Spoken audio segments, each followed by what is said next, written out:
move now over to D.C. because the House Budget Committee failed to advance the GOP's reconciliation plan, also known as the One Big Beautiful Bill. So the House budget has failed.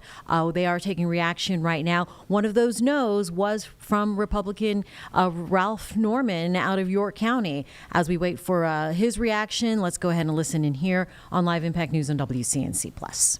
Of course, we've been working closely with the White House and with the President to advance this. I didn't see that specific tweet that you talked about, but I'm proud of the work that we did here. This is a great bill, and it's going to advance the President's agenda as well as the mandate that the American people gave to us in November. And so we will get there. I'm quite confident that we're going to get this done. We'll vote this out of budget, ideally on Monday, and then move from there. Does this put you guys off your time? Are you concerned with the fact the president told Republicans to get on board and still there were 5 no votes? No, this is part of the process. I mean, this happens in multiple bills. It happened to the Democrats last cycle. It took a while to get their agenda done. We're a diverse conference and with a very tight margin, and so it takes a while to work through these. And it was a very aggressive timeline that the Speaker had put forward, and I think we're going to still meet that. Was the President or anyone from the White House on the phone with some of the holdouts as these negotiations were going on? So I don't know specifically of all of the conversations that took place with them. We were in the hearing room, so I'm not aware that he was. Are you concerned, sir? Are you concerned that the more conservative this bill gets, the more cuts that you make, that you run the risk of losing moderate votes when it gets to the floor? Well, it's always a balancing act, right? I mentioned that it's a diverse conference, and there's a lot of work that has gone into this. And so, sure, I'm always concerned that we want to ensure that we incorporate the views of all of the members of the conference, and that we are able to get to a point where we have consensus. But even if you get all the changes that you want, are you concerned that the Senate's just going to change it anyway?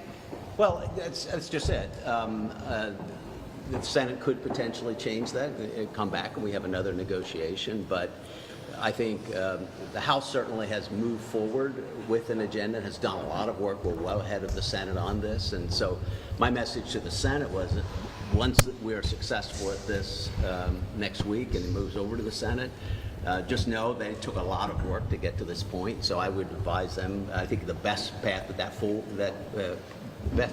at that point would be for them to pass that bill, and we send it right to the President. So you think this can still get done by Memorial Day? Oh, I do.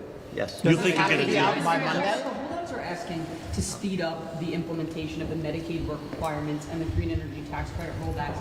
Is that logistically possible, or does the administration need more time to actually work through and implement that, which is why another delay started? Well, I'm not going to talk about specifics of to what they're asking for or what we're talking about, but sure, there are changes that could be made to any of these provisions. There are different dials here and there. There are different deadlines. So there certainly logistically could be changes made to those provisions or others in the bill.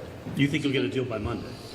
Ideally, yes. Are you staying until? We're already very, very close, and I think there are going to be continued discussions going forward right now, and so I think there's a very good chance we have this complete resolved. Do you think the requests that they're asking for are reasonable at this stage?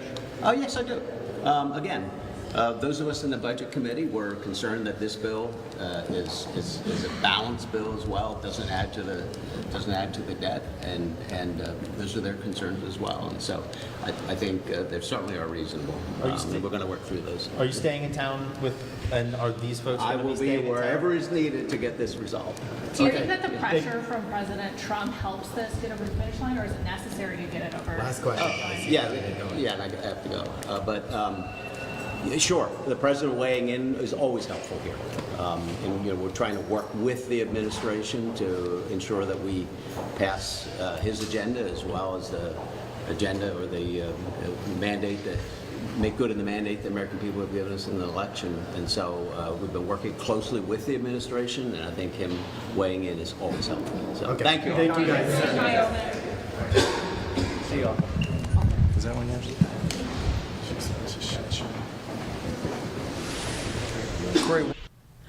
All All right, we're just getting some reaction as we are following the cameras there in Washington, D.C.